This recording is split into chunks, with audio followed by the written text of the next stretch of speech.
খুব কষ্ট পেয়েছিলাম সেই দিন, যেদিন আড়াল থেকে শ্বশুর আব্বুকে বলতে শুনেছিলাম, কি এক বৌমা আনলাম, না আছে রূপ, না আছে তার কোনো গুণ, আর না আছে তার কোনো বংশমর্যাদা। আরো কষ্ট পাচ্ছিলাম যখন শুনলাম আমার শাশুড়ি, আমার ভাসুর আর ভাসুরের বউও আমার শ্বশুরের কথায় কথা মেলাচ্ছিল। নিজেকে তখন ওই পরিবেশে বড্ড বেমানান আর অসহায় লাগছিল। আমার ভেতরটা তখন দুমড়ে মুচড়ে যাচ্ছিল, কিন্তু প্রকাশ করলাম না। আমার যা আমার থেকেও সুন্দরী আর বয়সও কম, এই নিয়ে আমার শাশুড়ির অভিযোগের কোনো শেষ ছিল না। আমরা ভালোবেসেছিলাম ঠিকই, কিন্তু দুই পরিবারের সম্মতিতেই আমাদের বিয়ে হয়েছিল। আমার বরের পরিবার প্রথমে রাজি না হলেও পরে এই বিয়েতে সবাই রাজি হয়ে যায়, কিন্তু বিয়ের পর থেকেই কারণে অকারণে তুচ্ছ বিষয় নিয়ে কথা শোনাতে কিন্তু ছাড় দিত না। তাদের অভিযোগগুলো ছিল এমন যে, বড় বউয়ের মতো তো আর দুধে আলতা নয়, আমি বড় বউয়ের চেয়েও 5 বছরের বড়। এইদিকে আমার বাবা তো একজন কৃষক, আমার বাবার তো আর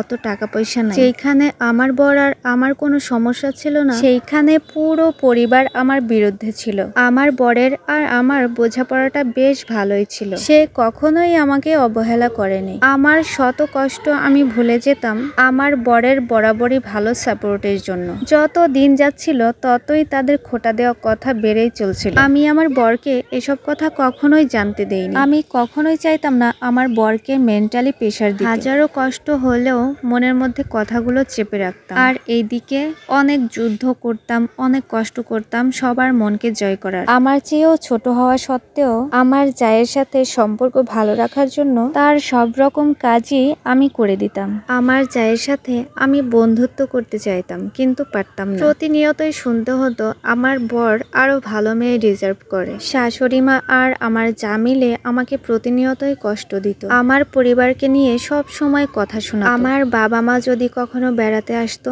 তাদেরকেও ছাড় দিত না। আমার বরের রোজগার কম বলেও কথা শোনা। বড় ছেলের ইনকাম বেশি, তাদের নিয়ে গর্ব করার কোনো শেষ ছিল না। একা ঘরে দরজা বন্ধ করে আমি মুখ থুবড়ে কান্না করতাম, আল্লাহকে ডাকতাম।